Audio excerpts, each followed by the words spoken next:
Narayana namaskrityam naram chaiva narottamam devim saraswatim vyasam muto jayat. Om namo bhagavate vasudevaya. Om namo bhagavate vasudevaya. Om namo bhagavate vasudevaya. Okay. Hi Krishna. So we are continuing a discussion of the third canto, very specifically the sixth chapter, which is entitled The Discussion Between Sri Vidura and Maitreya Rishi on the Universal Form.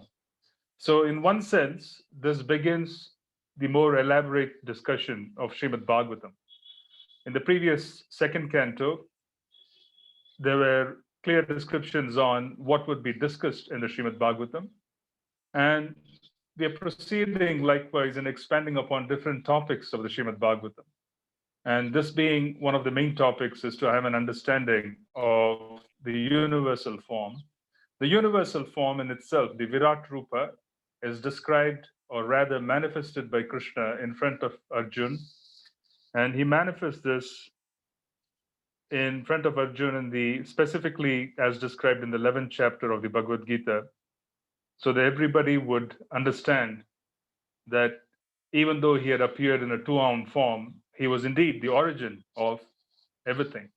So he was wanting to practically demonstrate the fact that he is the Supreme Personality, because he knew that this particular conversation was going to be discussed and was going to be passed on, and this knowledge was very important.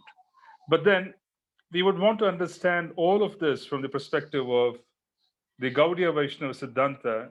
And the Gaudiya Vaishnava Siddhanta particularly does not encourage us to worship the universal form.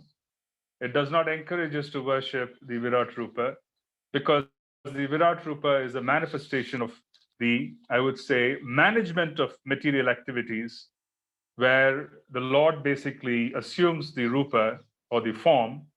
It's a bona fide form, undoubtedly, just as much as the deity in the temple is a bona fide form, and there are so many other manifestations of the Lord. These are all very bona fide. So there's nothing basically, I would say, um, in other words, there isn't what I would call as a disconnect from the reality or the spiritual reality of this form. There really isn't a disconnect. It is a bona fide form of the Lord. However, it is a manifestation of how the Lord manages material energy. So we need to understand it from our context. What is the purpose of understanding about a topic which doesn't apply to us, and then eventually we are not even encouraged to worship?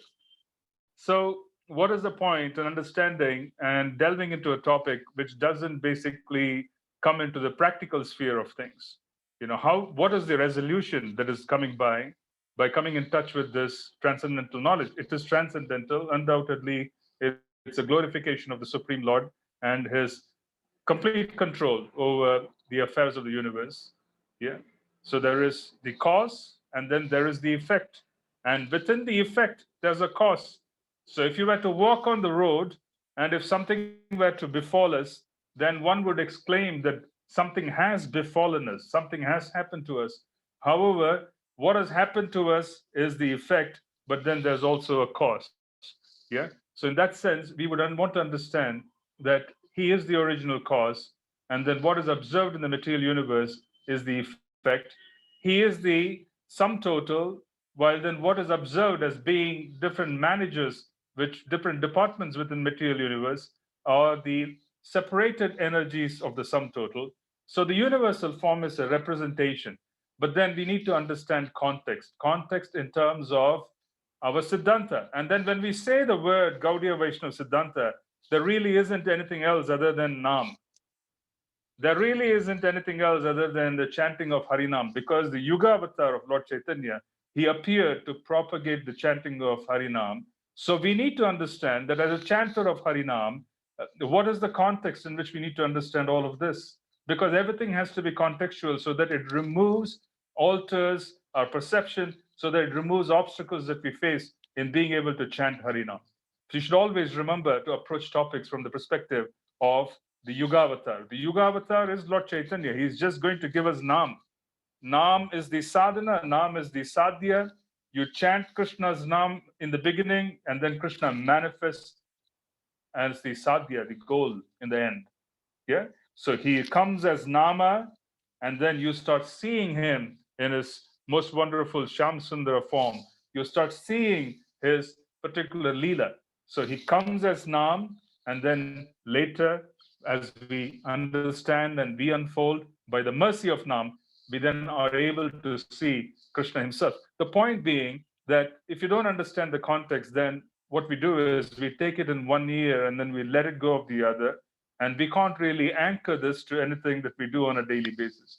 And without anchoring a topic, it becomes very problematic to remember it. Now, this is a key. Now, what is the purpose of discussing the universal form in a discussion by the Gaudiya Vaishnavas, who eventually say, don't worship, because that is a material manifestation, because it has time, and then time in the material context is going to begin, it's going to end, and then this is not going to really help us, you know? So, what is the point? So, we need to understand it that way. Now, we need to understand that Sambandha, or the lack thereof, is the root cause of ignorance. So when someone, for example, in the sixth canto, when we read about Ajamila, when we read about, for example, in Harinam Chintamani, about the Yavana, whom they refer to as the Yavana in the context of Harinam Chintamani, as a conversation between Lord Chaitanya and Haridas Thakur, is the Mohammedan, the followers of Muhammad, the Muslims. They basically are called Yavana because they come from that particular region. The original philosophy came from that region. Now, or it can also refer to those who belong to the western part of India, outside of the borders of India. So there are philosophical interferences, languages, cultures that have been influencing the Indian subcontinent, and then that's referred to as Yavana. So in terms of Yavana, the Yavana at the time of what I would call as an inauspicious experience would use the word haram. You see, this is a very particular word. You can find it in Hindi, you can find it in Urdu, it's used in Arabic quite often. And then haram basically is described as misfortune. Yeah. Now, when we talk about misfortune as haram, this is something that's against the credos that we have been taught. This is against what you're supposed to do. The Muslim would use the word haram. But then in haram, there is hara and also ram. There's basically nam. And this nam is not being uttered with offense. It is being uttered in a different context. It is a coincidence of certain ways. So it is basically, I would say, they have no idea of what they're doing, but then they're chanting nam. You see, this is the power of Krishna's names, that even if it is chanted unknowingly, even if it is chanted out of context, even if it is chanted in a manner which is derisive, it is also chanted in terms of someone mocking Krishna. All of these is acceptable and can give great benefits. This is basically what Sri Harinam Chintamani tells us. So in the context of understanding Nam, we also need to understand that what is missing, practically missing, for those who have faith, but they have an inability to chant, they have an inability to basically move forward in a rapid pace, is because faith is weak. Yeah. So there is Shraddha. Shraddha is faith. It has been received in the heart by coming in touch with sadhus. However, it is quite weak. But there is practice. There's the practice of Harinam. There is the practice of the chanting of holy names. But Shraddha is quite weak. So when Shraddha is weak, then one needs to understand as to how Shraddha can become strong. How does one develop a deeper faith in chanting holy names? Now, when we want to develop a deeper faith, the Acharyas tell us that if you want to talk about faith, then you need to have deeper Sambandha. There has to be a deeper level of Sambandha Gyan. Sambandha means one needs to understand who we are, one needs to understand who Krishna is, and one needs to understand the relationship that's between us and Krishna. So at different stages in our spiritual journey, we will be given Sambandha Gyan based on our qualifications. Different stages. When we first come in touch with the movement, there's a certain level of understanding of who we are and who is Krishna. When we come in touch with the movement, there's an understanding. And then as we make progress in the movement, as we go further, we render service sincerely, we call upon the names, then there's an opportunity to receive a deeper level of faith. Then there is the process of first initiation, there is the process of second initiation, coming in touch with the deity, and then coming in touch with Shastra with great sincerity, hearing of Srimad Bhagavatam. There are so many different wonderful opportunities. And this Shraddha, which is basically very feeble, becomes stronger because there's greater and greater and greater level of sambandha that is being introduced in the life of the jiva. There's greater and greater and greater level of sambandha gyan. There's a greater level of appreciation. Now, as one progresses by removing all the anarthas after receiving greater level of sambandha gyan, now they are chanting very powerfully because they are chanting with greater level of faith. And then they receive the full mercy of the holy name, and the holy name starts manifesting fully in their hearts and starts revealing their eternal sambandha with Krishna. It starts revealing who they are, and it's an extraordinarily bona fide, I would say, very straightforward, organic process. You don't need to do anything, it happens because all of these things are being arranged by the mercy of Nam. You see, bhakti is a very organic process. When you come in touch with someone and then we're very sincere, Bhakti Devi automatically goes from the heart of the sadhu into the heart of the listener because they have deep faith. As a consequence, they're able to look upon the person with sincerity, simplicity, and as a consequence, there's a passage of faith that goes from one person's heart to another. This passage of faith is the passing of Bhakti Devi from the heart of one who knows Krishna into the heart of one who wants to know Krishna. So this is basically the whole process of Sambandha Gyan that is being given from one particular practitioner to another. Now, in the context of Sambandha Gyan, we need to understand who is Krishna, and we need to understand what is his potency. So there is the internal potency, and then there is the external potency. We need to understand our position as Jiva. We need to understand the position of the demigods. So we need to understand how the universe functions. All of this is Sambandha Gyan. For us, all of this is Sambandha Gyan. We need to understand how Krishna is the origin and he is the original cause. He is the beginning, he is the middle, he is the end, and how everything else manifests and is being managed by him. This level of faith allows one to perform Nam Bhajan with great humility. How does humility have a connection with understanding Krishna being the original cause? Humility is the ability to accept your environment as Krishna's gift.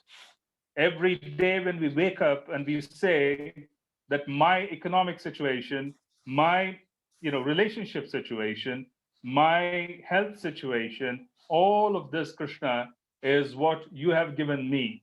I will accept it as it is because all of this is going to bring me closer to you.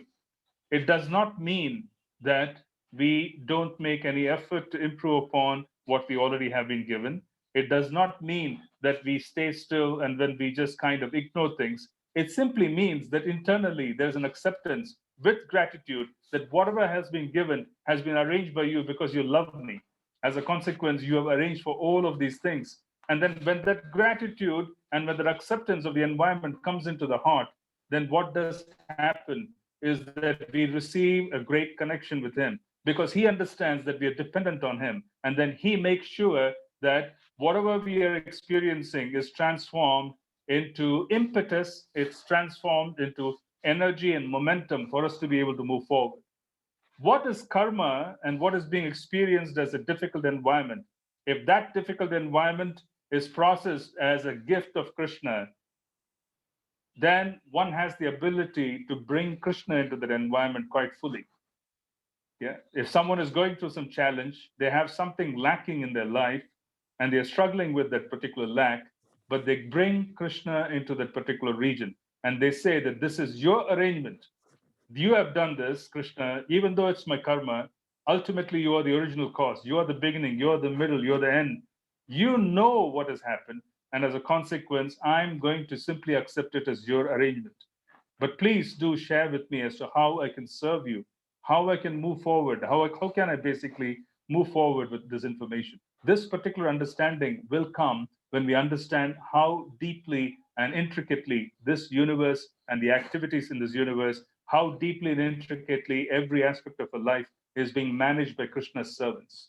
It will come. So this Sambandha of understanding that yes, Krishna is not remote, he's not an autocrat, he is not off touch, he is not in the spiritual sky, which is he is in the spiritual sky, but he's completely disconnected from what is happening to me.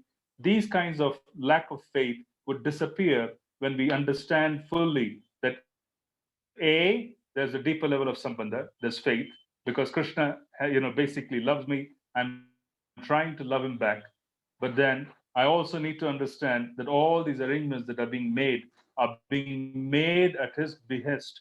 His servants are the demigods. His servants of the servants are the different demigods. They are all collectively managed by him, and that is being shown in the universal form. So he is practically showing Arjun in the Virat Rupa that there is maintenance, there's destruction, and there's also creation. All of that is manifesting as the universal form. So, for a devotee or a chanter of Harinam, we can accept the fact that this entire arrangement of our existence here is intricately, closely managed. And every day we appreciate that this is a day when I can move forward because Krishna knows what to give me. Krishna knows exactly the arrangements that he has to make. So I'm going to accept this particular day as his gift, and I'm going to push myself to do what I can in this particular hour because he has practically given me everything that I need to move forward. This is true of individuals. This is true of preaching centers. This is true of every temple that we have around the world. Every preaching center, every individual devotee, every temple has already been given what they need to move forward to the next level in Krishna consciousness already. This is the arrangement. How will we have faith?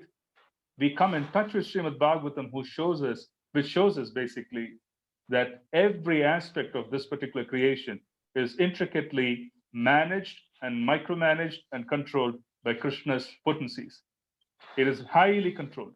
So when we bring Nam into our lives, we are interacting with the Supreme Person. Nama naminoho abhinnatvam. There is no difference between him.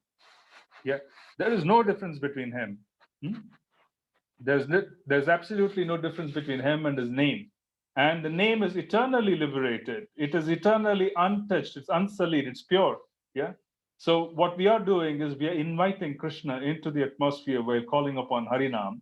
And when we call upon Harinam and we also remember Srimad Bhagavatam and we understand our Sambandha, and this is a basic level of Sambandha saying that Krishna, everything here is managed by you. Yes, I have to do what is required by myself in terms of what is required practically. I have to apply my intelligence in trying to do what I can do, but always keeping in mind that every day when I wake up, that the arrangement of life is being made by you for me to be able to chant better. Because ultimately, if the Yuga Avatar has come to give chanting as the main process, everything in our life is going to allow us to chant better. That is basically what we have to understand. Every arrangement that's being made is practically being made so that we can come in close touch and close contact and unfold the effect of Harinam. This is basically the mercy that we have received. You see, what is the difference between us as a movement who have come from Srila Rupa Goswami Pad, who is a direct contact and who is a direct disciple of Srila Chaitanya Dev? What is our contact? What is our context of connection to him? Yeah. Srila Rupa Goswami, he received direct contact from Chaitanya Mahaprabhu. He practically received direct instructions, Sri Chaitanya Manobishtam. And what were the instructions? Lord Chaitanya came here to serve in such a way, to show and demonstrate in such a way on how to serve so that we could practically help the other souls and the jivas come in touch with now. This was his whole idea. You see, the point I'm trying to make is that what is the difference between us and others is the fact that we carry Prabhupada in our hearts. We carry Lord Chaitanya's message in our hearts, just as Prabhupada did and our predecessors did. And our whole purification is going to lie in assisting this movement. We do not have a separate sadhana process. We do not have a separate sadhana process. Our objective is to fall in line with what Srila Prabhupada did. We are completely dependent on Srila Prabhupada's mercy. The more we assist this movement, the more we engage in helping the mission of Lord Chaitanya Mahaprabhu, we are going to fall in line with Srila Rupa Goswami's teachings. We're going to fall in line with his followers' teachings. We're going to fall in line with what Srila Prabhupada did, because we can't really expect that we can purify ourselves through any other means other than helping this movement. Please understand that this is very important for us. Our Nam Bhajan should directly result in being able to do what Srila Prabhupada did. His Nam Bhajan practically made him so restless that he practically left Vrindavan searching for opportunities to spread the mission of Krishna consciousness. Our Nam Bhajan, the test of Nam, is such that if you're sincerely chanting Harinam, then we should become very enthusiastic in passing the results of Harinam to others. We are not a retirement community. We are not retired preachers. We are not retired practitioners. We are not in any way what we would call as someone who is just going to receive a certain process. We're going to sit and then do what is required. Our whole objective is to extend ourselves as helpers to Srila Prabhupada's mission. This is very important for us. We all carry this. So what I'm saying is, as Nam blazes in the heart of any one of us, it should directly result in increasing our outreach. This is the case with individuals. This is the case with temples. This is the case with Namahattas, small groups. If Nam is being encouraged, if Nam is the focus of any one of our outreaches, then basically it would blaze forth. This is going to be happening. We would want to reach out. We would want to do our very best. So we should understand the context that everything is being managed so closely, that this is our Sambandha with Krishna. Krishna manages everything. He is the origin. We're calling upon him on a day-to-day basis.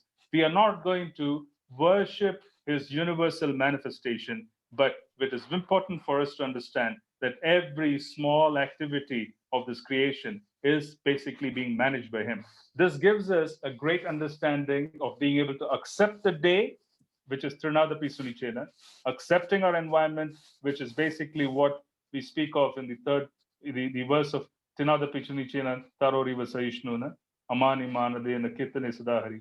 So this whole process of Kirtane Sadahari, where the kirtan of the devotee never stops, requires an acceptance of your day. It requires an acceptance of your month. It requires an acceptance of the year, acceptance of life as we see it as of today. Because if we accept it first as what has been given by the Lord, then we will also be able to see what we can do with it to assist the Lord's mission. He does not require us, he does not require our help in one sense. He doesn't.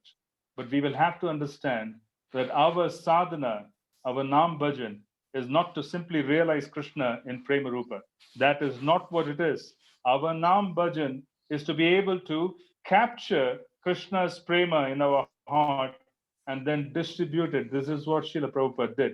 The more and more one is able to chant Nam, they have the ability to taste the Sambandha with Krishna. They're able to basically experience Nama Rupa Guna Leela in a more profound manner. Greater would be the interest in spreading this mission. Greater would be the interest in practically distributing what they've received. This is basically the purpose of understanding topics which ultimately may not culminate in our worship, but important for us to know.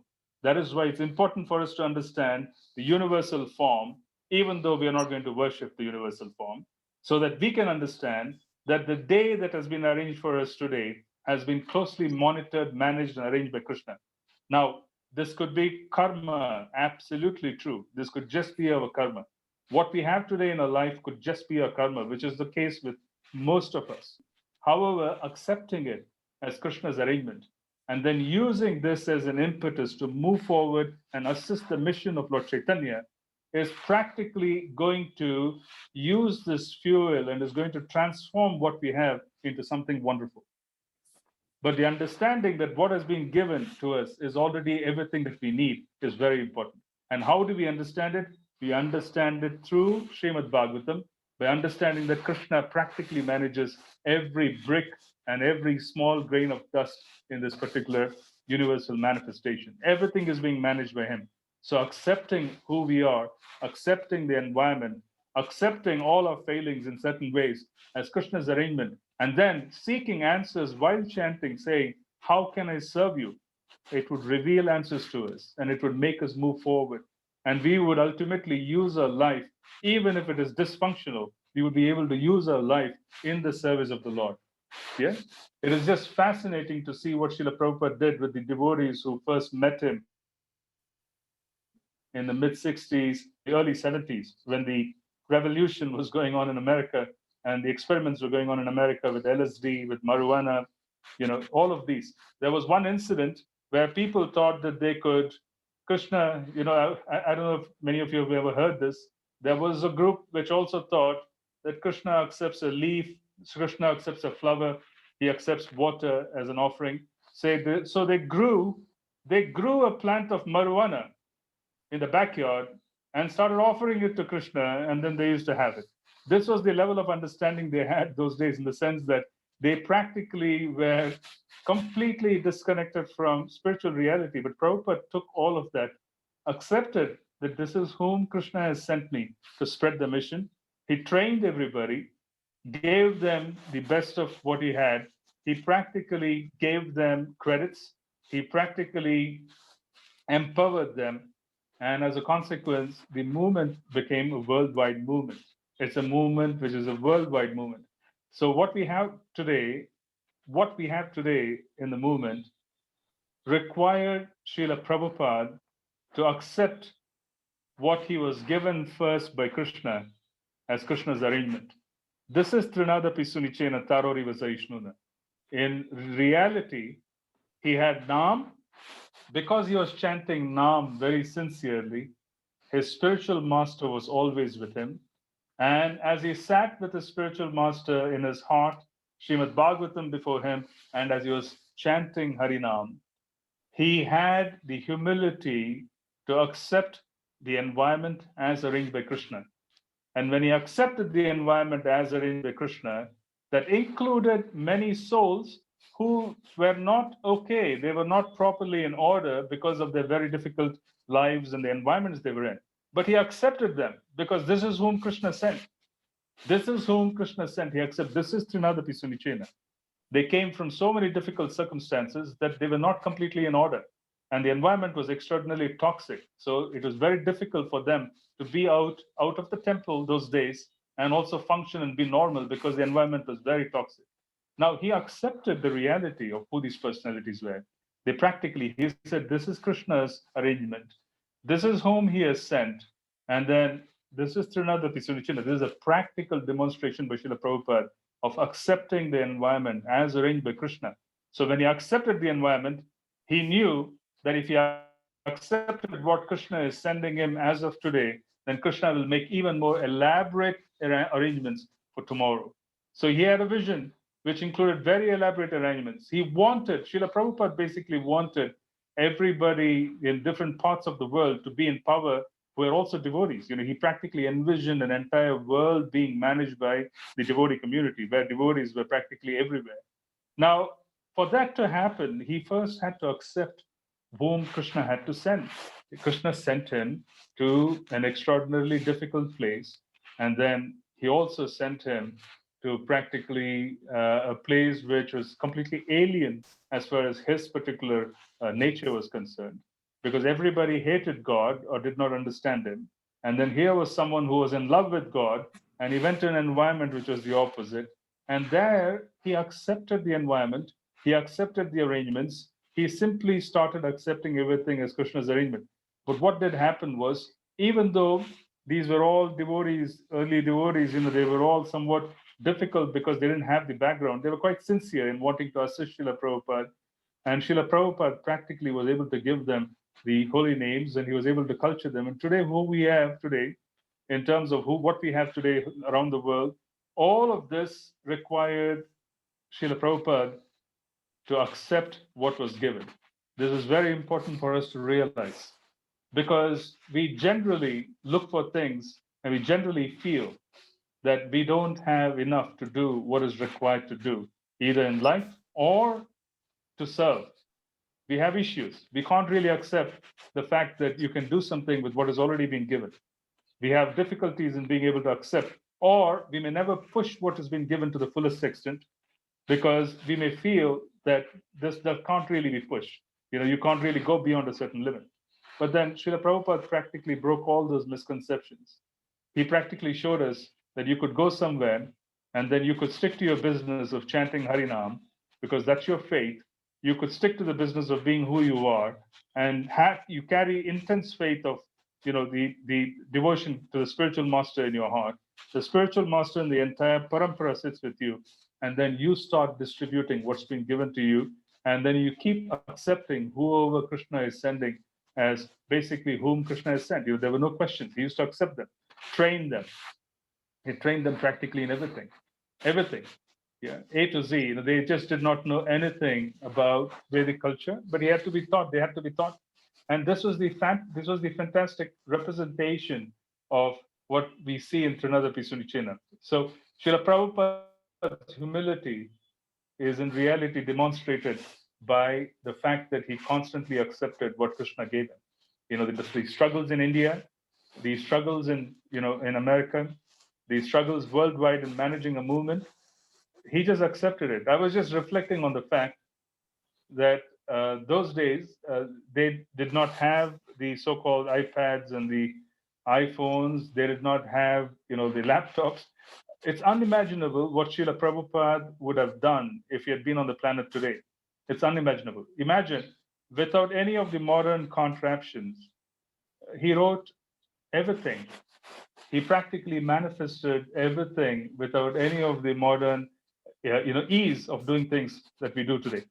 Yeah, you can imagine what Srila Prabhupada would have done if he had the facilities today. It's just unimaginable. I was just reflecting, saying that he had almost nothing, and he produced such an amazing offering of literature, which practically saved the world. What if Srila Prabhupada had been here today?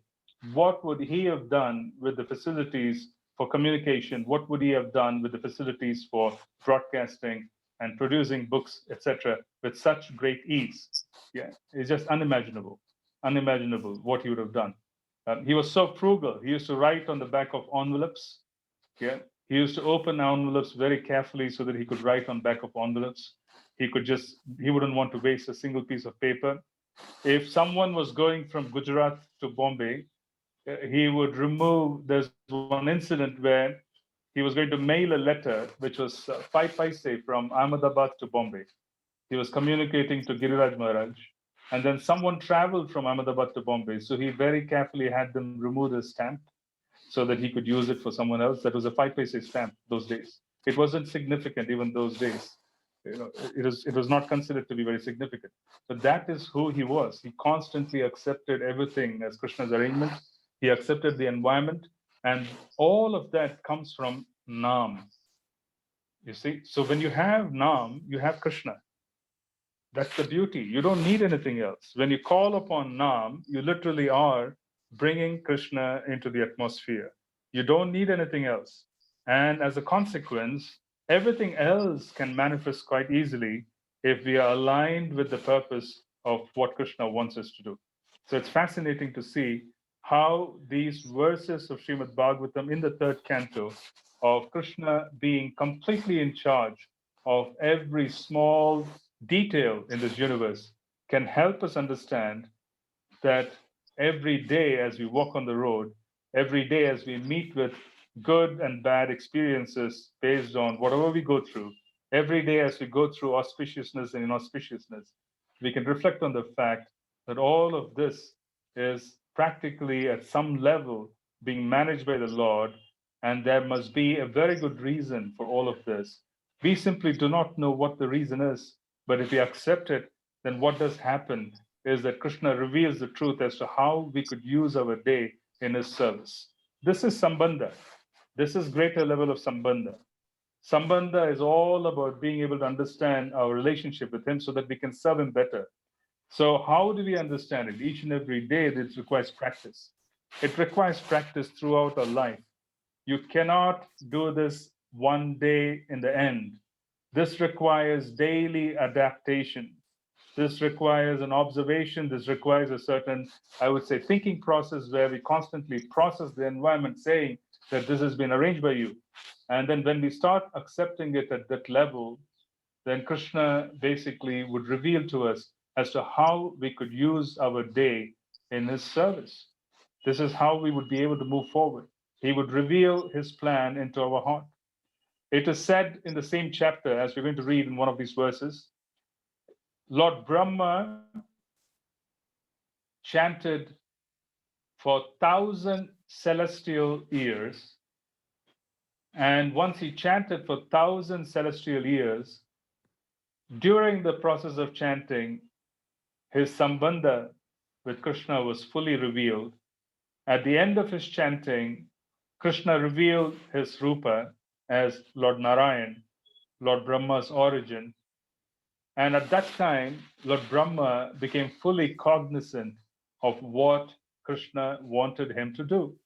So even we would become fully cognizant when we accept the day as being arranged by the Lord, when we accept Nam as being non-different from him and call upon Harinam sincerely, and then be very eager of wanting to serve him so that he could reveal to us as to how we could improve upon the environment that we are in.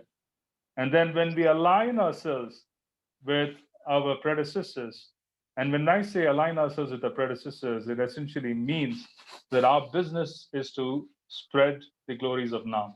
That is our business. There's really nothing else. But before we spread the glories of Nam, we need to understand the glories of Nam. We need to carry the glories of Nam in our heart, then we will be able to speak the glories of Nam to everybody else. So this is basically a business. This is basically what we're supposed to do. This is our business. We are not a movement which practically does things for itself, which means that we do not have a process of sadhana, which is ultimately going to culminate in what we would call a destination, and that's it. Our process of sadhana is to practically chant and assist Lord Chaitanya. Chant and assist Lord Chaitanya. Radha and Krishna are non-different from Lord Chaitanya. But can we serve Shri Shri Radha and Krishna? How do we serve Shri Shri Radha and Krishna? Very effectively. We serve Shri Shri Radha and Krishna very effectively by Chaitanya. So we understand the mission of Lord Chaitanya. And when we understand the mission of Lord Gauranga and we serve him, we serve the divine couple. And as we serve Lord Gauranga very sincerely, he reveals his original Rupa of Radha and Krishna. Our own culmination of sadhana is the mercy of Lord Gauranga. To attain the mercy of Lord Gauranga, we practically have to align ourselves with his followers. His followers are called the Gaura Priyajana, those who are extraordinarily dear to Lord Gauranga, those for whom Lord Gauranga is a very life and soul. As a consequence, when we start aligning ourselves with the followers of Lord Gauranga, then Lord Gauranga, at some stage in the future, would start revealing his eternal form of Radha and Krishna as well. In other words, this Gaura Bhajan of spreading Nam will ultimately result in our serving Shri Shri Radha Krishna in the spiritual sky. So our process is to serve Lord Chaitanya's mission. I was just wanting to ensure that we do not get distracted by the concept that, oh, there's prema and it has to be pursued separate from our mission in preaching. The idea is no. We chant, we serve Lord Chaitanya, and then slowly, steadily, everything else would become clear to us, and we would come in touch with different levels of personalities and faith, and we would be inculcating such faith. And as we serve Lord Gauranga, we would also ultimately come in touch with the eternal realm of Goloka, as Lord Chaitanya himself would want us to. So it's completely dependent on the mercy of Lord Chaitanya. He's going to give us prem now, but we need to serve him. So our process is very clear. So we don't need to separate the process of spreading Nam from actually wanting to understand how to serve the divine couple in Goloka. If you want to spread Nam, you're spreading the mission of Lord Chaitanya. Lord Chaitanya is non-different from Sri Sri Radha Krishna. So when you serve Lord Chaitanya, he is going to give us mercy. And that in turn would reveal and our Sambandha with Radha and Krishna. And that in turn would allow us to serve them eternally. This is our process. This is basically what Srila Prabhupada demonstrated. He practically demonstrated the fact that you serve the mission of Lord Chaitanya, and then that in turn is the basic glory of our process. Yeah. So we advance based on our service to Lord Chaitanya. We advance based on our service to Lord Chaitanya. Lord Chaitanya. That is how we recognize ourselves. Yeah. That is how we basically differentiate. That is how we find association. We basically spend time. We kind of come in touch with people. This is basically our life. Yeah. As we serve Lord Chaitanya, then we are also coming closer to Prem Nam. Yeah. To serve Lord Chaitanya very nicely, one has to have prema in the heart. Both are going to be given by him. In other words, we would be chanting Nam, we would end up serving Lord Chaitanya nicely. Lord Chaitanya, in turn, would become merciful and he would reveal Nama Rupa Guna Lila. He would practically open the glories of Nam. Nam itself will start shining into our hearts. This is basically the process. There is no difference, and we should be very careful in thinking that we have to stop one to attain the other. Yeah.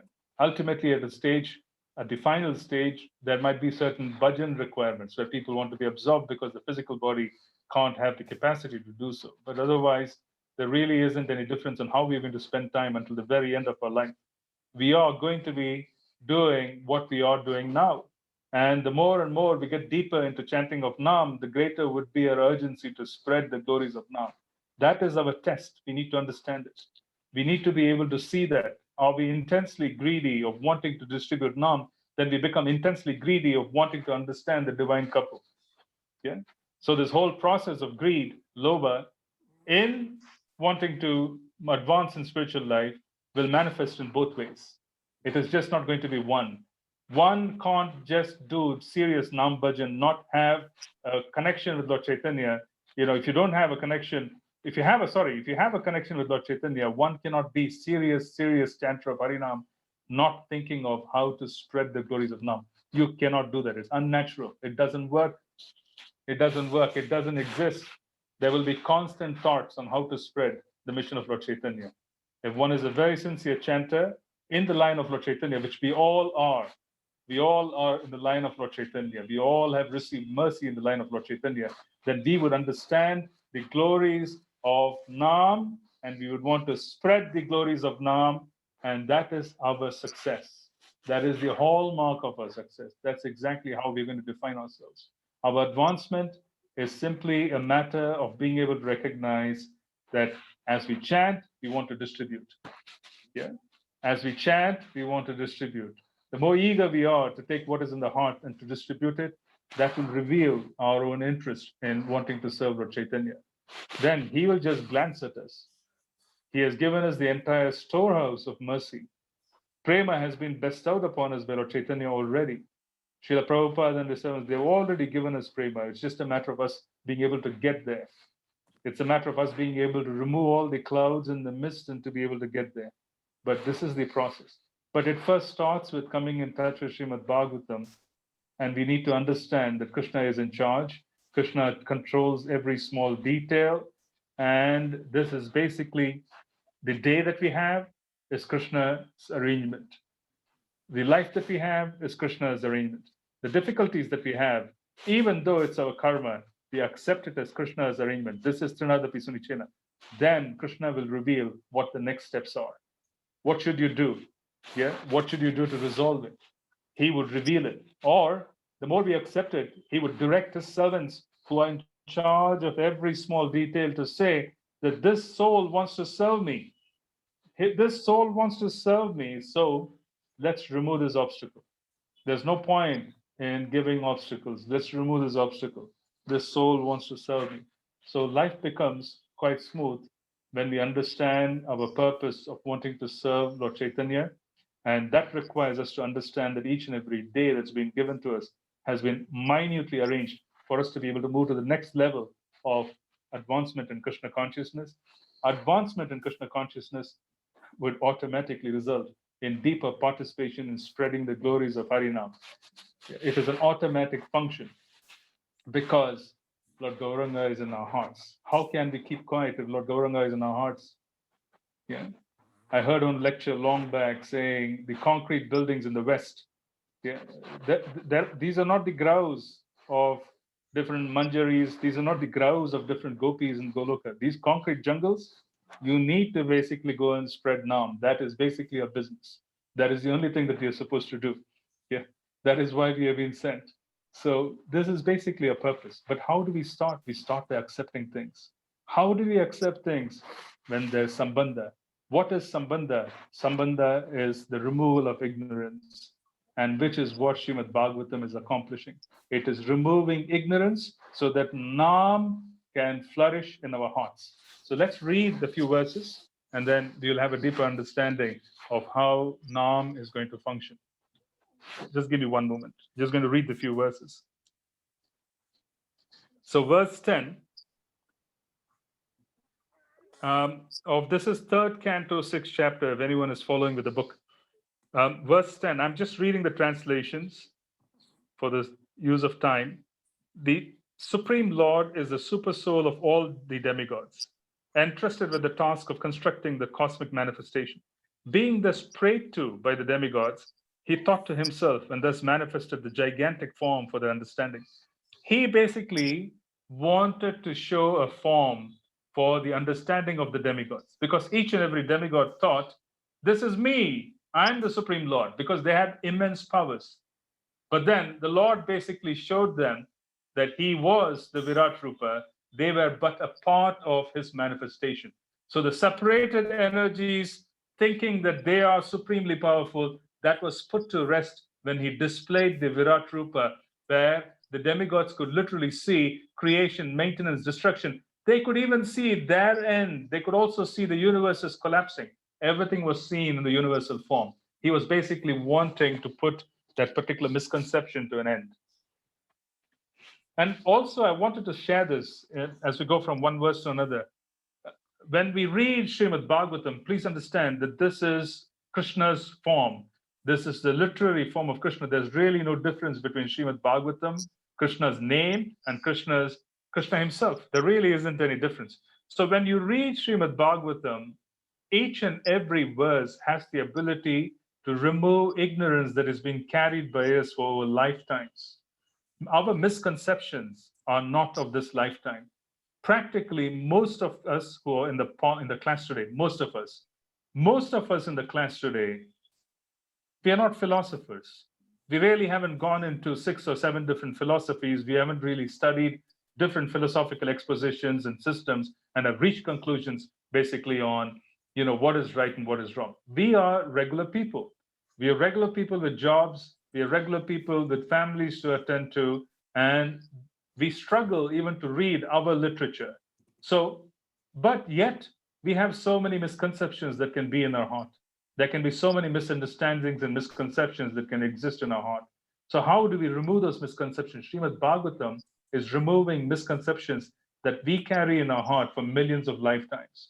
At the previous lifetime, maybe we had a lot of time and we spent time studying philosophies, and those philosophies themselves were inimical to devotional service. Maybe they are particularly impersonal. Maybe they are practically, covering our understanding of how to move forward. All of that is being removed by Srimad Bhagavatam. So we need to understand that our ignorance that is being removed and light that is shining through is not for this lifetime. What is being removed and light that is shining through is practically what is being removed for eternity. We are being returned back to our original state. That's the point. We are being returned back to our original state. Maitreya said, "You may now hear from me how the Supreme Lord separated himself into diverse forms of the demigods after the manifestation of the gigantic universal form. Agni, or heat, separated from his mouth, and all the directors of material affairs entered into it in their respective positions. By that energy, the living entity expresses himself in words." Yeah. So Agni, if there's energy, if you have energy and you're able to accomplish things and you're able to kind of make things work in this world, it requires energy. We'll have to understand that energy, that is Agni, is a separated aspect of the universal form. but originally it is a part of Krishna. Agni is a separated form, which means that Agni is connected to Krishna.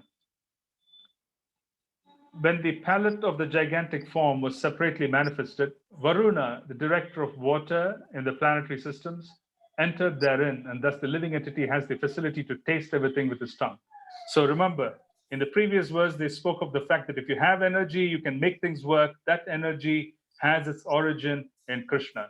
The next point, if there is the ability to taste things, then that has its connection to Krishna, because that is originally Krishna, then it manifested as Varuna, the demigod who manages water.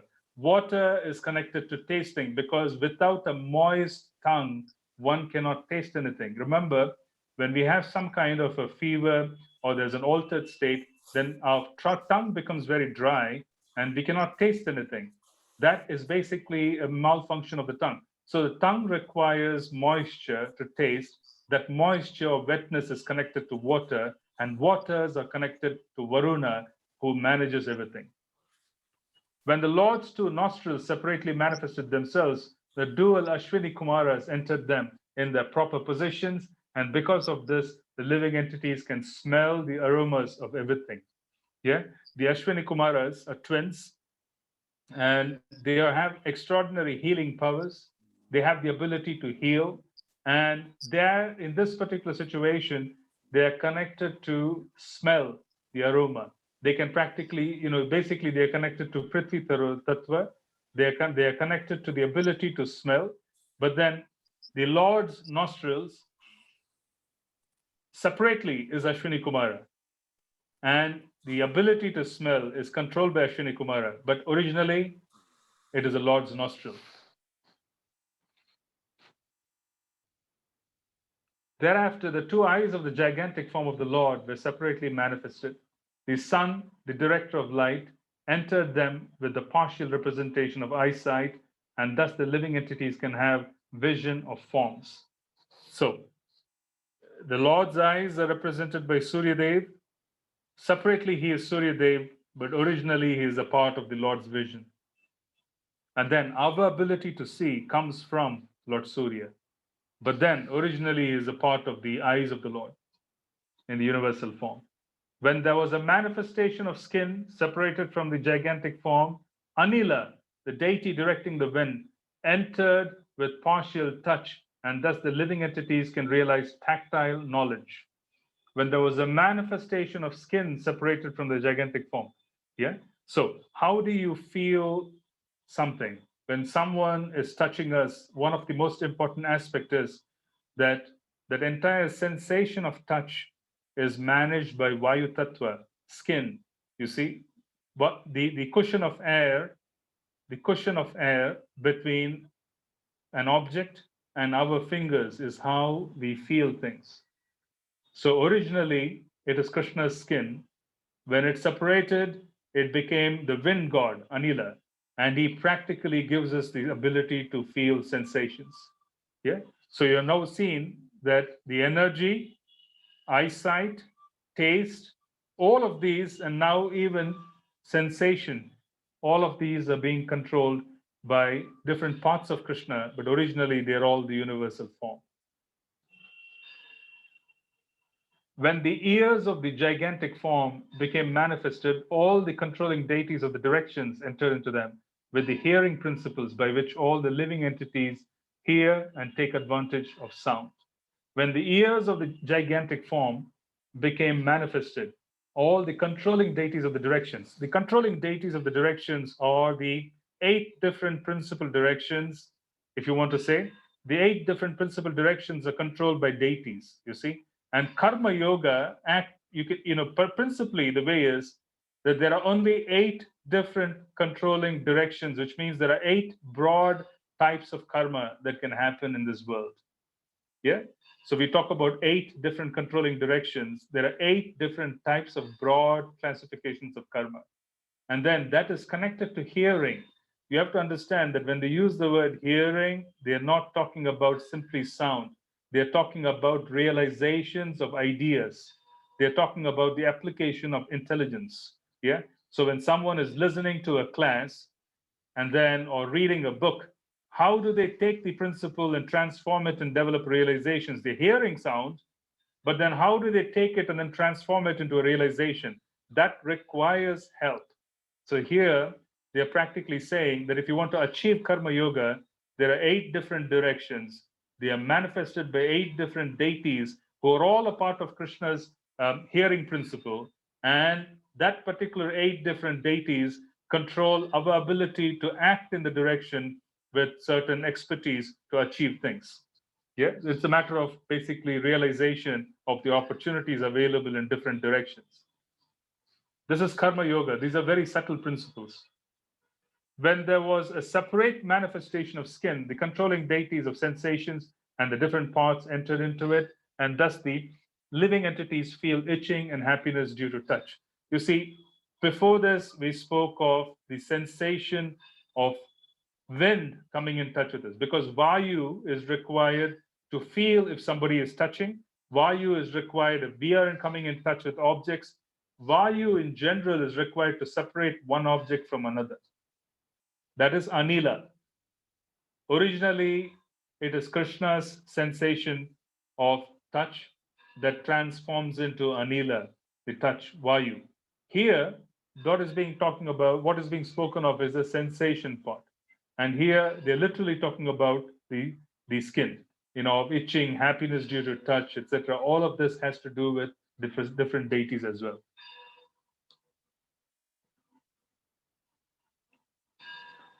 When the genitals of the gigantic form separately became manifest, then Prajapati, the original living creature, entered into them with his partial semen, and thus the living entities can enjoy sex pleasure.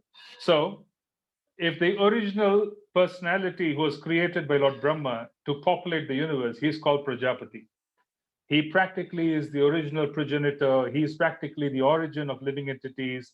Then this is basically also the principal demigod who is responsible for populating the universe.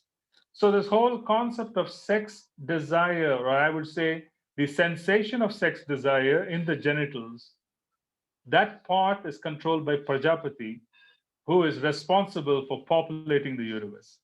And originally, he is that particular area of business has to do with the genitals of the Lord, but it manifests as Prajapati, the demigod.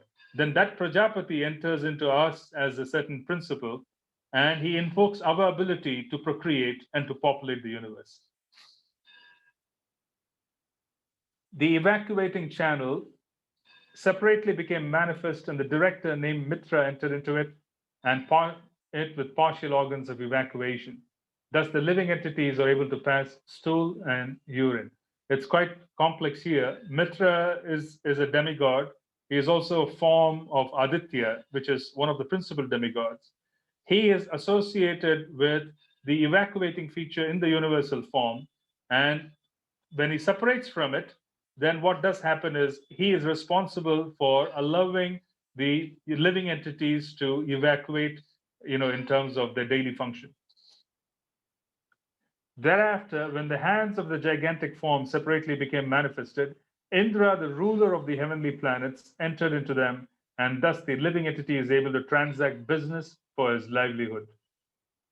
First, we speak of arms. These are the arms of the universal form. When the arms of the universal form, they become a demigod, then it becomes Indra. Next is the legs of the gigantic form separately became manifest. Demigod named Vishnu enters with partial movement. This Vishnu being mentioned in this particular verse is not Lord Vishnu, but is the name of a demigod. Yeah, he is responsible for movement. So mobility, eating, sleeping, mating, defending, all of this is being covered in great detail to show that Krishna's universal form is the origin of the whole universe and all the activities. And then when it separates itself, then you have the different demigods controlling all of these. When the intelligence of the gigantic form separately became manifest, Brahma, the Lord of the Vedas, entered into it the partial power of understanding. And thus, an object of understanding is experienced by the living entities. When the intelligence of the gigantic form, you see, what is interesting here is that Lord Brahma's intelligence is being talked about as partial power of understanding. Yeah. So he is basically responsible as the Lord of the Vedas, the intelligence of the gigantic form. It is not the full power of understanding because the full power of understanding lies with the Supreme Lord Himself. And thus, an object of understanding is experienced by the living entities. Our own ability to use our intelligence comes from the original demigod, Lord Brahma, and he has a partial power of understanding because of his connection with Krishna. After that, the heart of the gigantic form separately manifests itself, and into it entered the moon demigod with partial mental activity. Thus, the living entity can conduct his mental speculations. So, the heart of the gigantic form separately is the moon god, who is also associated with the mind, and as a consequence, the living entity can conduct his mental speculation. So, this is very important as well. You see, the heart of the gigantic form is controlled by the mind, which is basically the moon god, and the living entity can conduct his mental speculations as well. So there's an origin here. On a day-to-day basis, we can see that the moods of people change along with, and there's a waxing and a waning of the moon. There is a new moon, and then there's a full moon, and you can find people having different kinds of behavioral dysfunction if they have issues with their mind during the full moon, etc., and the new moon even, because of the waxing and waning of the moon. This mental principle originally is the heart of the Lord. When it separates itself, it is the mind and the moon god. So the moon god practically controls the mind. Thereafter, the materialistic ego of the gigantic form separately manifests itself, and into it entered Rudra, the controller of false ego, with his own partial activities by which the living entity transacts his objective actions.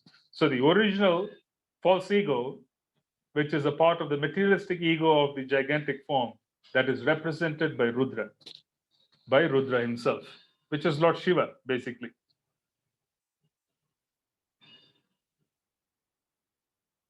Thereafter, when his consciousness separately manifested itself, the total energy, Mahatattva, entered with his conscious part. Thus, the living entity is able to conceive specific knowledge. Thereafter, from the head of the gigantic form, the heavenly planets were manifested. From his legs, the earthly planets. From his abdomen, the sky separately manifested themselves. With them, the demigods and others are also manifested in terms of the modes of material nature. Now they're dividing everything into the modes of material nature. The demigods, qualified by the super excellent quality of the mode of goodness, are situated in the heavenly planets, whereas the human beings, because of their nature in the mode of passion, live on the earth in company with their subordinates.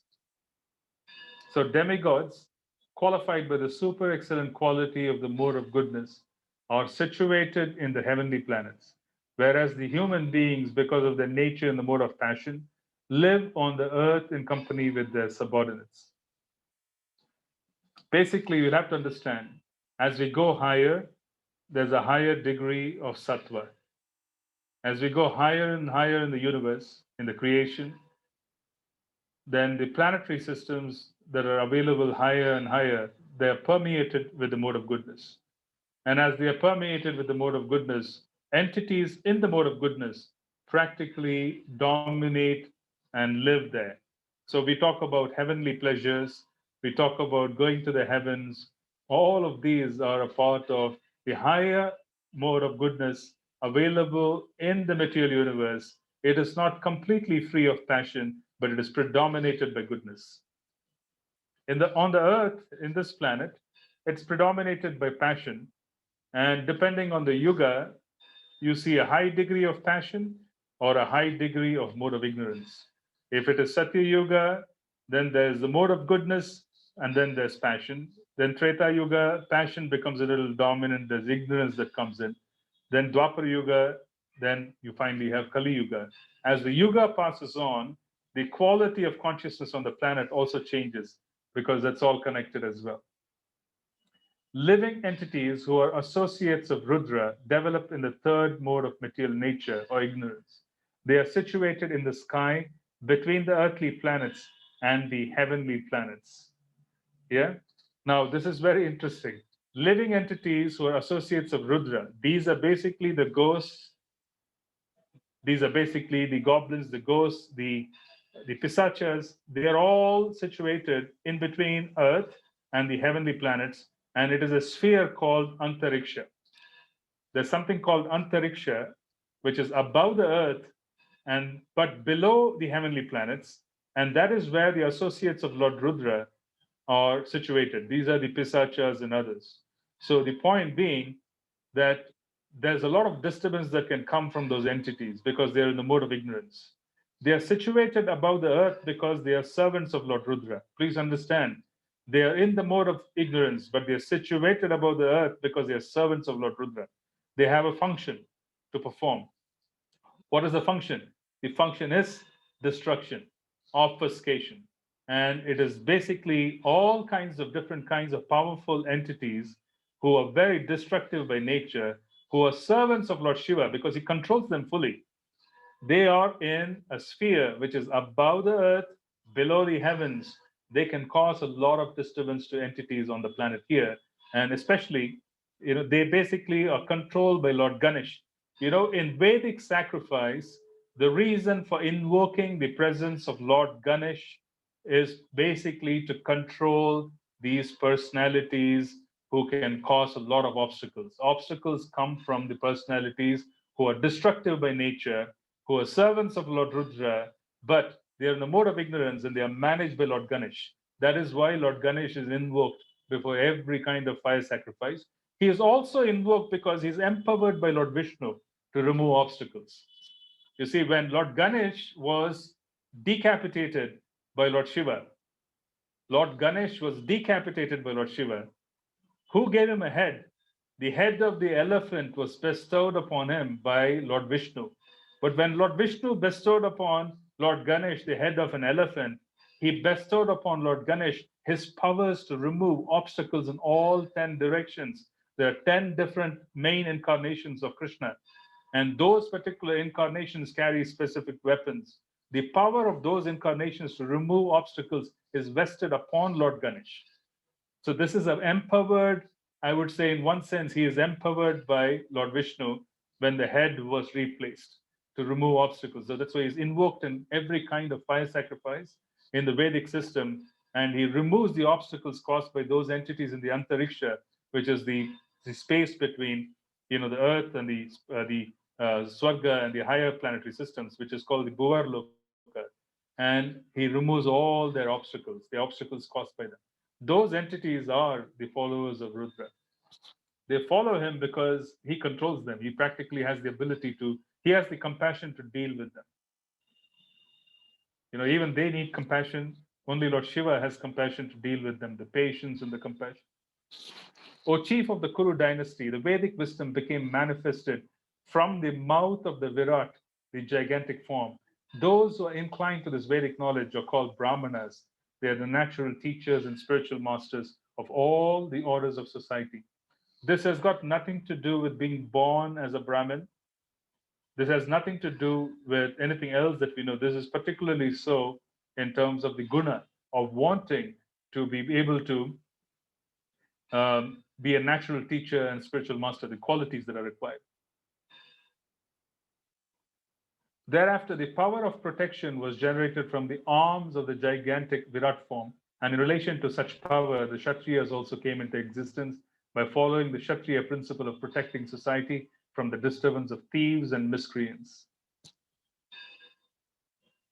The means of livelihood of all persons, namely production of grains and the distribution to the prajas, was generated from the thighs of the Lord's gigantic form. The mercantile men who take charge of such execution are called Vaishyas. Thereafter, the service was manifested from the legs of the personality of Godhead for the sake of perfecting the religious function. Situated on the legs are the Sudras who satisfy the Lord by service. All these different social divisions are born with their occupational duties and living conditions from the Supreme Personality of Godhead. Thus, for unconditional life and self realization, one has to worship the Supreme Lord under the direction of the spiritual master. So, this is basically a verse where Srila Prabhupada's translation is so clear. that different social divisions are there. One could call themselves a Brahmana, one could do a function of a Kshatriya, Vaishya, Shudra, but these are based on the conditioning that we come with. But to become unconditional and to serve the Lord, one requires to surrender to the spiritual master.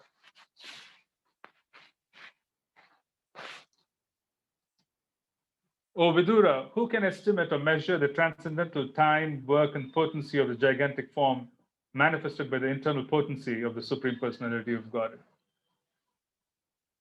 In spite of my inability, whatever I have been able to hear from the spiritual master, whatever I could assimilate, I am now describing in glorification of the Lord by pure speech, for otherwise my power of speaking would remain unchaste. The highest perfectional gain of humanity is to engage in discussions of the activities and glories of the pious actor. Such activities are so nicely arranged in writing by the greatly learned sages that the actual purpose of the ear is served just by being near them. O my son, the original poet Brahma, after mature meditation for 1,000 celestial years, could know only that the glories of the Supreme Soul are inconceivable. So after 1,000 celestial years, he reached the conclusion that the glories of the Supreme Lord are inconceivable. You can't conceive of them. The wonderful potency of the Supreme Personality of God is bewildering even to jugglers. That potential power is unknown even to the self sufficient Lord, so it is certainly unknown to others. You know, it is said that Lord Ananta, he does not even perceive the presence of this great universe and this great material creation on one of his hoods. Lord Ananta, who is an expansion of the Lord, he can't even understand what is on top of him, you know, what to say of his other powers.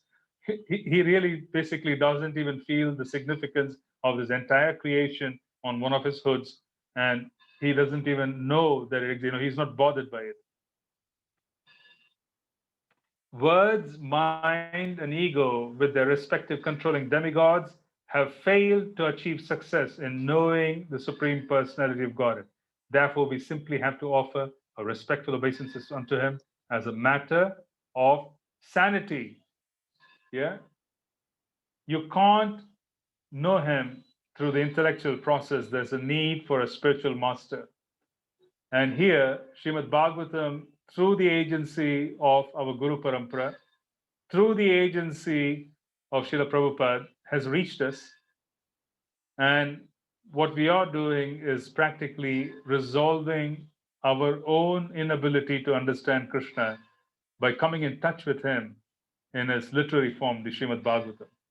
And ultimately, as we spoke earlier, the whole purpose of understanding the universal form is to ultimately accept each and every minute of our existence as Krishna's arrangement, because everything is being minutely managed by the Lord.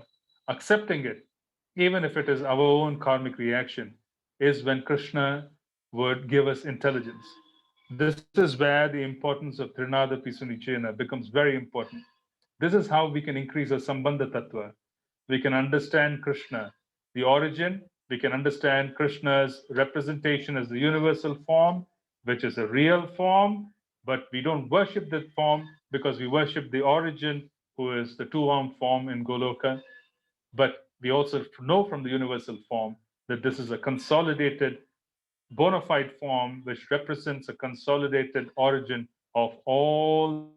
And therefore, we can understand Krishna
Haribol, I lost my connection briefly. I'm sorry. I'm back.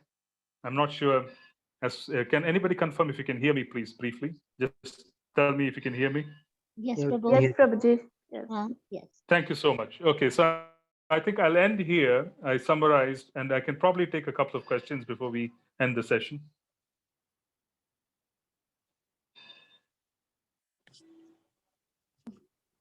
Hare Krishna, can I ask the question, Prabhu? Hare Krishna. Yes, Yeah, please go can ahead. I? Yeah. Prabhu, you did mention even your karma sometimes. Okay, yeah, practicing devotee, and he is trying to, she or he is trying to serve. So the Lord says, "Oh, it's no point giving a trouble. It's like I have to really help her." But again, I was thinking, I don't know whether my understanding is correct. Sometimes the Lord sees that this person, if there is a trouble, this person will have more enthusiasm, more determination. She or he will move towards me sooner. So possibly, but at the same time, he will not give a trouble that he or she cannot handle. He will give that strength also. So is that my understanding correct, Prabhu? Yeah, well, basically, there's the understanding has to be that Krishna basically is not giving us trouble. He is Yeah, of not course. giving us any kind of complication. No, no, I was just wanting to say he doesn't do any of that to us. For most Yeah. of us, until we give up our prarabdha, which is basically the karma that we have bought into this world, Mm. and the sancheta, the karma that is remnant from the previous lifetime. For most of us, our experiences are simply a manifestation of our karma. So the understanding that Krishna himself is basically the original cause is true because he is the original cause of everything in one sense. Because even if we experience difficulty, he is the original cause.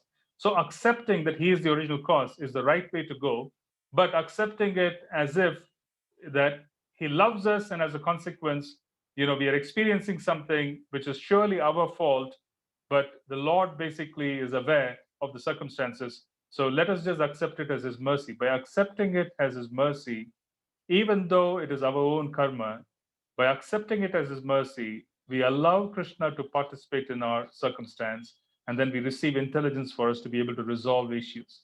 Resolution of life requires intelligence.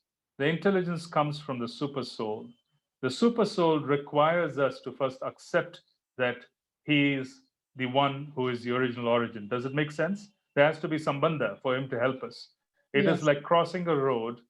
Unless you hold on to the finger of the older person when you're a child, and you hold on to just one older person's finger very carefully, whom you trust, then they can take us across the road even if there's a lot of traffic.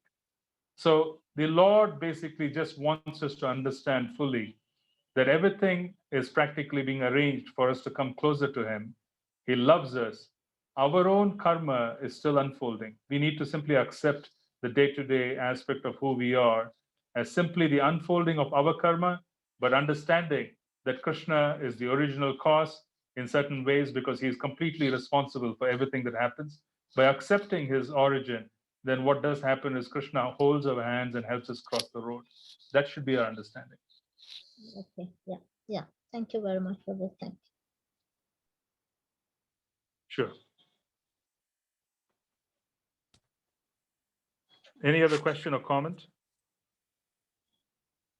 Hare Krishna Prabhuji, can I ask one question? Yes, Pranam please. Prabhuji. Go ahead.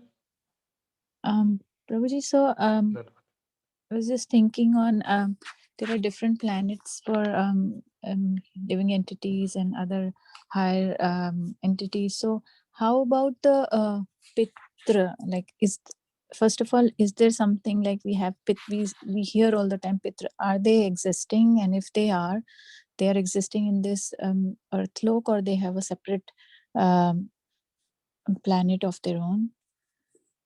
How do we understand like their Yeah, sometimes we the hear their involvements in the life of living entities also like that?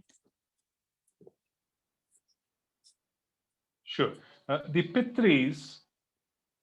Pitris are those who are departed ancestors, their planet, Pitriloka, is the planet of Yamaraj. Lord Yamaraj, who is the controller of the southern direction.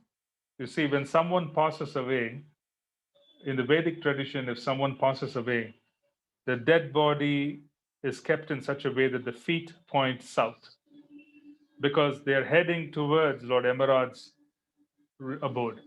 So Yamaraj is the controller of Pitriloka. The Pitris live in Yamaraj's abode. And that is basically how we need to understand that there's a separate planet altogether. It is not above the earth, it's below the earth, but at the same time, it's basically controlled by Lord Yama himself. And then in terms of the involvement in our life, the involvement itself is such that it differs from, consider it more as a principle that if someone has not served their ancestry, by not performing proper funeral rites, by not performing what is due in terms of what the rites were, the annual ceremonies, etc., which the Vedic system introduced, or rather prevailed, then what does happen is that the Pitris, those who are parted, can cause a lot of interference because they are not able to move forward. But that interference does not come more from the Pitris. It comes as what we experience as karmic reactions and obstacles. Does it make sense? It is more like a failure of duty because of which we experience obstacles. In the Vaishnava Siddhanta, we don't have a specific system of performing annual Shraddha. In our Siddhanta, on the day of the passing of the ancestors, be it parents or whoever we are responsible for, we invite the Vaishnavas, we offer food as we do every day. We offer it to Krishna. Then Krishna Prasadam is distributed to the assembled Vaishnavas. Then there is, glorification of Harinam and all of these things. By doing that, we basically are contributing toward the well-being of the ancestry. So that is how Vaishnavas do this. And the reason is that we don't interact with Pitris, we don't interact with the Devas, we interact with Krishna. So everything for us is done through the auspices of Harinam and Krishna Prasadam and in the context of Krishna. Thank you so much, Prabhuji. Very nicely explained. Hare Krishna. Sure. Hare Krishna. Any other question? Hare Krishna, Prabhuji. Prabhuji, I have a question Hare not Krishna. related. Yeah, I have a question not related to this lecture, but since Nityanand Theodashi, was there, so it's related to that. So we say that Balaram is expansion of Krishna. So I wanted to know that Radharani is first expansion of Sorry, or can you Balaram. say that again? Nam? We say that Balaram is Sorry, first. can you say that again? Yeah. So the question goes, like, Lord Balaram is first expansion of Krishna. So, so is Radharani is also expansion of Krishna, or who is the first expansion? Yes. See, fundamentally, these are two different personalities. Srimati Radharani is the pleasure potency of Krishna. She is the internal potency. So she is the Shakti. So she is expanding and she is eternal. She exists eternally as Krishna has. But they are the same in the sense that she is Krishna's pleasure potency, the Hladini Shakti. She is the origin of all other forms of Shakti that can ever exist of Krishna. So that is the first principle. Balaramji, on the other hand, is the first expansion of Krishna. So these are two different principles. Does it make sense? Now, Balaram himself has an expansion of his internal potency of wanting to serve, and that is basically Ananga Manjari, who is the younger sister of Srimati Radharani. And Srimati Radharani expands as well as the Ashtasakis, who are non-different from her in certain ways. And then the Astashakis expand into different, manjaris and so on and so forth, who also serve, and the gopis, etc. So this is the context. But we want to say that Balaram is the first expansion of Krishna from the perspective of Krishna himself expanding. But then Krishna is not different from Radharani. She is his internal potency. Does it make sense? So when Balaram descends as Nitai, there's Ananga Manjari, she descends as Mother Janava, right? When Nitai is preaching, the potency to preach comes from Sri Ananga Manjari. When Nitai departs, she continues Lord Chaitanya's preaching on her own accord, and she enthuses the preachers in Vrindavan, such as Srila Jiva Goswami and Srila Srinivas Acharya, Narottam Das Thakur, and Shamananda Prabhu. So this is how these are different personalities. So both exist, but both are different as well. So we can't really compare and say whether Balaram expanded first or Radharani expanded first, because Radha and Krishna exist just as much as Balaram and his Shakti also exists. Balaram is an expansion of Krishna. That is how we should understand this. Yeah, thank you so much, Prabhuji. Very nice. Okay, sure. Any other question or comment? I believe there's a comment which is written, so let's just see that.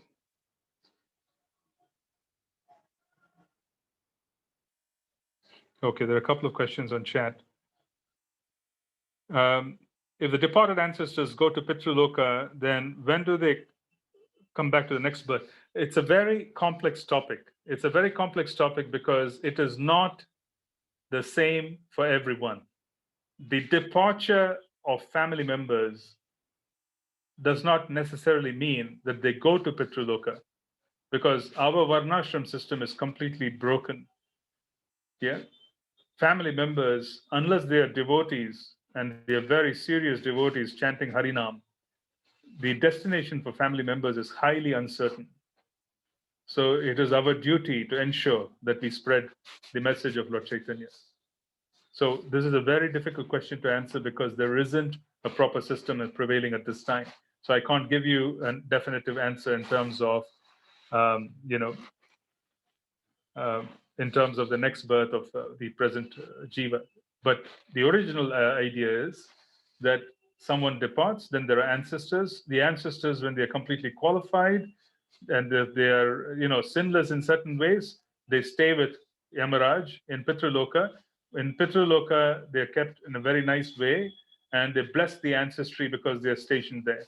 Yeah, when this universe dissolves, then they have the ability to take a higher birth and then go higher in their whole, I would say, journey. That is the original principle. However, in the present day family structure, there isn't a proper adherence of anything. And if one is not Krishna conscious and one is not serious about what they're doing, then their future is highly uncertain, simply because of the fact that they are not adhering to anything. This is just it's a factual statement that I'm trying to make. So it's complex in the present context to understand the present circumstances, but I was just wanted to give you what happens originally. There are many Diksha gurus. So how do we know who is the one for us? We normally associate with spiritual masters through Vani. How can spiritual masters know us, and how can he know our spiritual progress? Okay, there are many Diksha gurus. The point is, the Diksha gurus are not the beginning. The Siksha Guru is the beginning. So there are many Siksha Gurus from whom we receive Siksha. And when there is something called Siksha, it means that Krishna is using that person to inspire us. Krishna himself is using that person to inspire us.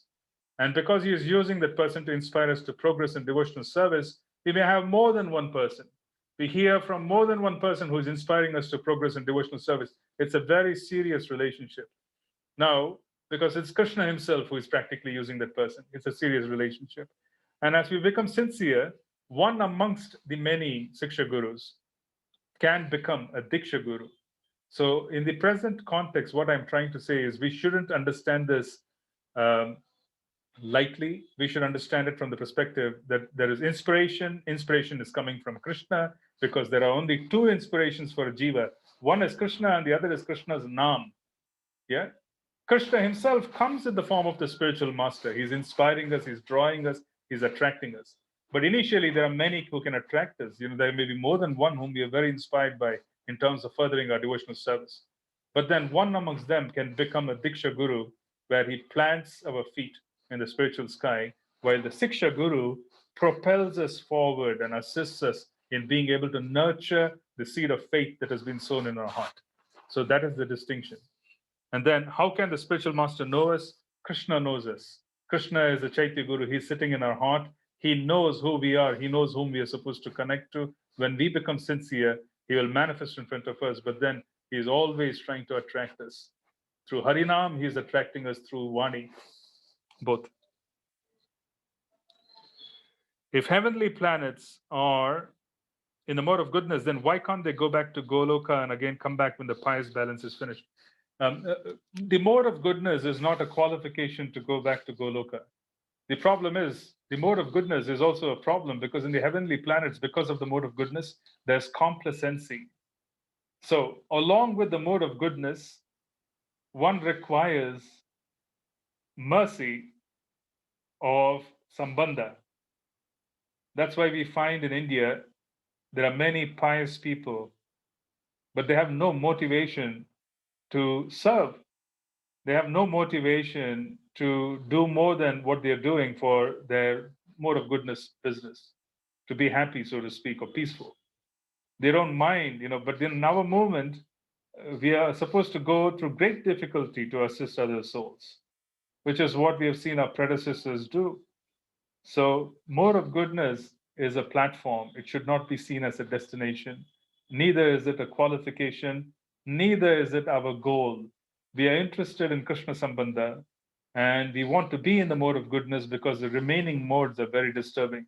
The passion ignorant modes are not going to help us.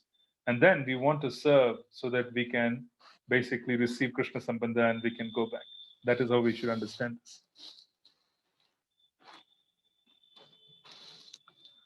Any other comment or question that I can take? I can take one more question if anybody has one.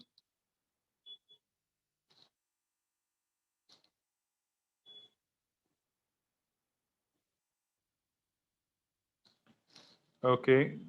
I remember hearing a pastime in Ramayana that some people in Ayodhya felt that it was Sri Bharat Maharaj, the reason for Lord Ram going to the forest. And these people used to throw stones on Sri Bharat. Is it true? If yes, will these people who have thrown stones on Sri Bharat would have gone to hell after their departure? How can these people could have gotten birth in Ayodhya, not respecting the servants of Lord Ram? Well, there is Ayodhya and there is Vrindavan. You come to Vrindavan and you will find all kinds of people here in Vrindavan, and you will find them engaging in different kinds of activities which are not even considered moral. Then one will wonder, what are they doing in Vrindavan? Aren't they in the spiritual sky? How did they even land up here? The point is, there is a material layer that covers the spiritual sky when it descends on this planet. So Ayodhya is covered over by a material layer. There are people who can stay on the material layer and engage in all kinds of nonsense. And then there are those who are on the spiritual layer who can appreciate Lord Ram's names and can serve him. So is the case with Vrindavan. So is the case with Mayapur, where you can be on the material layer and not understand what is going on and engage in nonsense behavior. Or you can be in the spiritual layer and then cultivate Hare Krishna, Krishna consciousness. So that's what we need to understand. All right. Anything more? There are 2 more minutes. 1 moment.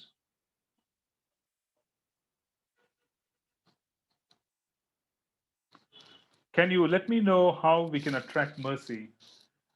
We can attract mercy by doing what is required as instructed by the Guru. This is how we attract mercy. We start with following instructions first, and then we position ourselves in such a way that the predecessor acharyas can become attracted to us, can use us. So right now, the extent to which we can't have the ability to position ourselves for service, to that extent we can't be used. So our business is to position ourselves so that we could be used nicely. That is how we attract mercy. Would these people have gone to hell as they have insulted Sri Bharat Maharaj? it's a difficult question to answer, because when people were derisively talking to Krishna, Shishupal was directly calling Krishna names. Jarasandha was directly calling Krishna names, yet they were liberated. But here they have a partial understanding of Lord Ram's glories. They are attached to Lord Ram, but they don't understand Lord Bharat. It is like a Kanishta Bhakta. They are very attracted to the deity in the temple, but then a devotee comes and they won't treat devotees well. They can't understand that the devotee, basically, the Vaishnava is very dear to Krishna. So, in a similar fashion, they are not able to understand the position of and the exalted nature of Lord Bharat, because they haven't understood Lord Ram fully. To the extent to which they have, they would receive mercy to continue. Yeah. So that is how we have to understand. Does one's prarabdha karma get burned with one's life before attaining prema? Yes, the answer is yes, but there's always a small portion left to keep the body and soul together, because otherwise the soul will depart the body. It is prarabdha which roots us here. And even if you attain prema and you have a complete understanding of your eternal sambandha, there is a very small portion that is left so that we can be in the body, and then they leave.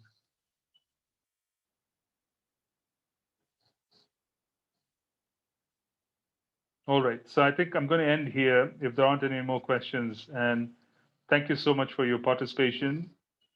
And we will meet again the following session, following week, and we'll continue chapter 7. We have concluded chapter 6 of the third canto of Srimad Bhagavatam. Srila